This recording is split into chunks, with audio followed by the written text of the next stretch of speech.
Hello everybody. It's really a pleasure now to have the chance to give you a standards update of such a long time. What is still a little bit weird is this thing here. So let me allow a little sales pitch before I start, which will not be that I work for one of the greatest pharmaceutical companies in the world, but that I can encourage everybody to take care of your family, of your friends. If there is a possibility, get vaccinated. We just got our German numbers today. We are up at 50,000 infections per day, coming from just slightly below 10,000 a few weeks back. So we see this thing is not over. And Torsten mentioned we would like to all see each other again in beautiful Netherlands, and we just all have to work together to make this work. Coming to the TAPA standards, with the growth that we had over the recent years, I believe and I hope that there will be also a lot of people who will be watching us today and who are not so familiar with the standards yet. So please just give me a few minutes before my colleagues give you more details to just wrap up again what the TAPA standards are. So Sam has mentioned perfectly, they are the backbone of our organization. They always have been, they were the starting point. And we have three different standards that are our main drivers. We have our facility security requirements, the FSR, we have our trucking security requirements, the TSR, and lastly, last but not least, the PSR, our parking security requirements. The development of those really went into some sort of criminal logic because the facility security requirements were the first, and we really managed with our member companies to secure all of our warehouses in such a good way that the criminals were really forced to look for other opportunities, which were then attacking our freight on the roads. With the implementation and strengthening of the trucking security requirements then, we created another burden for the criminals. And nowadays, one of our big issues is again the parking and the secure parking. And I guess all of you know that we have a general parking issue, which doesn't make it a lot easier.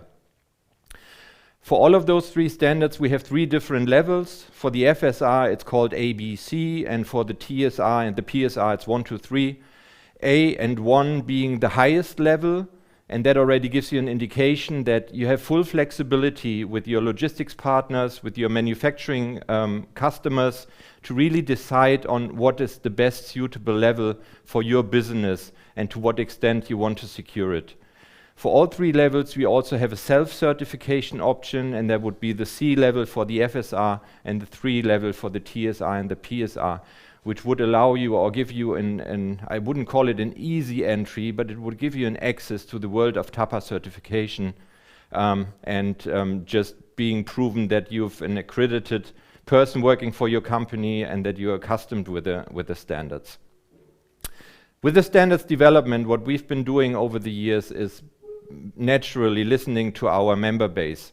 And we've been doing a lot of improvements over the years. And just to mention a few, as you can see on the slide, for the FSR, it was a requirement from some of our bigger logistics companies that we have as member base, who were saying we have so many facilities all over the globe that are certified, we would be looking for a multi-site certification. So this was something that we implemented not so long ago. So nowadays you have as a company the choice of getting a single site certification or going for a multi-site certification. If we look for the TSR level, we have so many different member companies who say we only have 40-ton full truck loads. The other one have their high sensitive goods in minivans, all different kind of setups. And for this reason, we turned our TSR, after many, many years of successful implementation, into a modular approach. So everybody will find the correct and suitable security solution for their way of working and their business. Last but not least, the PSR certification levels. My colleague Steve will later on go into a little bit more detail of that. If you're thinking about the benefits of the TAPA certification, I think the benefits of being a TAPA member, Torsten already elaborated quite extensively. What is important to mention, what you get of the TAPA standards, is first you have to understand that those standards were created by our members, so they were created by you, and they were not only created by you, they are also being updated and upgraded by you. So it's our member base intelligence who set the standard for those three standards and who help us, and Paul will go into that detail later on, to help us develop the standards from one standard revision to the next one. It is an accredited standard. We can say it's a world-leading supply chain security standard, and based on our long relationships with regulatory requirements, our colleagues from the Customs Border Protection in the US and our colleagues from the World Customs Organization, we can say that we've been building a level of trust in our relationship that led to a series of mutual recognition agreements and understanding that would also help your companies if you are also engaged in customs and regulatory customs programs with the help of a TAPA certification to get easier regulatory audits. It's a big thing for many of our members, and they really enjoy having that benefit. What is also important to say is that the two first levels of our standards, which are being audited by our independent audit bodies, our IABs, they are all fully accredited by TAPA, and they are also being in a jointly effort, I wouldn't say controlled, but supervised in our quality system that we have. So not only for the self-certifications, also for the regular audit certifications. We have our quality program implemented since quite some time now, which is running successfully, where we can also or have to guarantee and want to guarantee you the high level of the standards that we have. In addition to that, we still have the flexibility of the three levels that I mentioned in the beginning, that they are always seen as a minimum security requirement. So even if you go for the highest one that we offer with the A level, you have several options, adding, for example, the cyber touch to it. If you agree with your customer or your manufacturing customer or the third-party logistics provider on whatever side you operate, you can flexibly really decide on what is the best level of the standard for you. Having said that, I would like to hand over to Paul Linders now, who will give you some insights on what we are doing in the Worldwide Change Control Board together with you guys on further development of the standards. So thank you very much, and hope to see you soon without mask. Good morning to everyone. Yes, it's already been said by Mark that the certification is important, the standards are important, but to keep them important, it's also really important that they will stay focused on the situation that we have in the world and the level of security that we need. To do so, we will run a process every 3 years in which we will review all the standards that we have, and that we will create new standards based on the requirements that are needed at that moment to secure the logistic industry, but also on personal wishes from companies that say, hey, that's a good item that we would love to see is added to the standards. How this process works is like we have a kind of roadmap, and we want to start in the beginning of 2022 in setting up a kind of input for all our members to find out what it is that you see is not being done correctly maybe in the old versions that we have, or should be changed or should be added to the new versions. We will listen to that, and we will get all that information together, and we will look into that with the Worldwide Change Control Board, and we will make decisions which part will be added to the new standards and which part not. If not, you will be informed why the reason is that we didn't add it to the new standards. This will be done somewhere around August, and we will have a kind of review with all the members of what we try to change, and you have a chance to give your input as well. But there is a moment in which we will stop that kind of review, and that will be somewhere around November. Because within that period of time, we need to make sure that the Worldwide Council will get the draft standards as we have to ensure that they can approve it on the right time, because there are other steps to make as well. So we will present it to the Worldwide Council somewhere in the end of next year, and we hope that they will approve the work that we did. If that's the situation, then on the end of the year of 2020, we should have the new standard. Still as a kind of program that's not active yet, but we can work for the next big step, which will happen in the first part of 2023. Because a lot needs to be changed then, because we need to run the programs that we have for training. We need to understand what needs to be changed within the training. We have a lot of documents that are going along with the standards that needs to be changed according to the new changes we made over 2023. But then somewhere in the end, in July, we like to launch these standards. Before that, really important is the training period in which we try to give training specifically to the new on the new standards to the auditors, because they need to work with it, and also to the members where applicable, where we can do. So on the end, in July 23, it will be an active TSR, and it will be an active FSR, and we're going to use from that moment on these programs for new facilities or new TSR companies that want to be certified. And there's a lot of them going, and there's also a lot of them going on the parking security requirements, as already been said by Mark as well. And to give more details on that, I want to present here Steve, and he will tell you far more on this subject. So thank you for much. And if there's any question, please let us know on the change control board. Thank you, Paul, for that summary. And again, I think you can see there's a lot of work goes on in the background when we're trying to create the standards and update the standards. And I have to give you some more information now on parking. So from the parking security update, what I want to try and focus on today is not so much just TAPA's role, but actually focus on the issue at hand.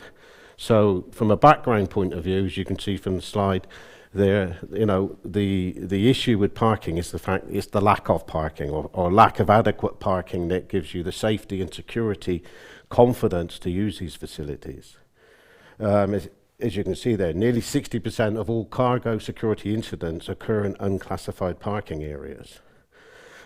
Allied to that, you know, we've heard, we're all aware of issues that COVID have caused in the supply chain, but then you've got other environmental and economical factors like the driver terms and working conditions at this point in time have severely impacted the availability of good quality labour, resulting in severe driver shortages. What happens when you see these types of issues emerging? You get companies setting up trying to tackle those issues by providing niche services, which is great from a security deterrent and prevention point of view, but it also highlights the areas where we're weak and exposed. So you heard earlier about some of the losses and the way TAPA tracks those losses. That drives our thoughts on where we need to improve our standards and where our standards can support some of the emerging threats. So when we turn our mind to the future, what can we do as an association? We're a trade association trying to do the best for our members. What influence or what can we do that will help the industry at large? Now, parking is not a TAPA problem, it's a supply chain industry problem. Supply chain industry, what I mean by that is not only the people who make, ship, sell, distribute, also the governments that are responsible for ensuring they have good supply chains to run their economies. It is a global problem and we need to play our role in it. So when I talk now about some of the things we're going to be looking at and how we address those, I really say this is TAPA's role, our piece of the puzzle. So we want to ensure that as an association, we're talking to the right partners, we're working with those people, we're achieving common goals. So in the short term, just because of the capacity and capability issues, we'd like to see, as soon as possible actually, at least 2,000 classified parking sites available across EMEA. In addition to that, those parking sites, they should contain at least 400,000 parking bays. And to do that, we need partnerships. We need to be working with our members other associations, and various government bodies. So we're open to the debate, and we ask anybody that has influence in this area, come talk to us, come join us, and let's move this problem forward. The availability of the private-public finance and industry encouragement to get parking sites built or upgraded and maintained is something that we're very much aware of. You know, there are businesses that have to be profitable, otherwise you won't have parking capability improve. The wider use of recognized security standards and supported by the industry and public bodies. So yes, TAPA has a parking security requirement. It's been out there now for nearly 4 years. Also, there is a new standard, and that comes out later this year from the EU, the Safe and Secure Truck Parking Area Standard. That will be available for general use. A form of it has been available for the last 2 years. It's now being ratified and will become a legal standard available within the EC. So, but focusing on TAPA's place on security standards, and as I said, our security standards are there to help our members meet some of the needs for their businesses. So the industry standard, our industry standard is primarily focused on parking, site security, and driver safety services. We try not to go and deviate into some of the other issues that are associated with parking places, because our focus is on supply chain security and safety. Scalable, you saw that Mark cover that quite adequately in his presentation about how we try to make all of our standards accessible. There's always a minimum entry level, and there's always a higher level of security. We rely on the individual companies and organizations to assess their risks and apply the security level that is most appropriate for them. TAPA supports members' mandates to promote growth of secure parking capacity. So, as I said to you, anybody that thinks that we can help promote your scheme, promote your ideas, get your interests recognized in the industry, let us know. We currently have 76 sites joined our scheme. Doesn't seem a lot, but we expect and we hope, as we said from our growth predictions, to be part of an initiative across EMEA, across the EC, that gets these sites accelerated over the next 2 to 3 years.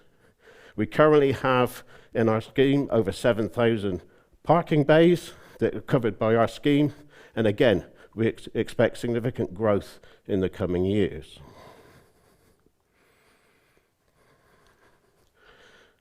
So let's just focus on the EC program for one moment. Let me say straight out, TAPA is not in any form, we are not trying to compete with anybody. The EC have a program, the SSTPA. We encourage the use of that program. It increases the capacity, it increases the safety, the security of both vehicles, driver safety within our region. We'll happily work with anybody that on this scheme or any other schemes that come along. The EC program will be available by the end of the year as a certifiable program. It's been available in a draft format for the last 2 years, and it is showing good signs of growth. We support that. Attached to the EC scheme are some funding availabilities, and you should contact you can go on the website for the EC and you can find out how to link yourself to those various funding opportunities.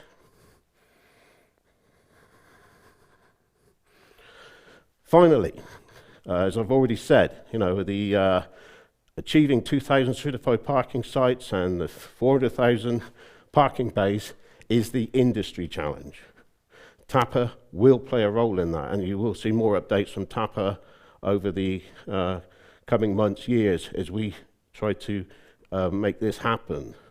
But we really would encourage anybody from within our industry, within our membership, to come and talk to us how we can partner to play a more active role.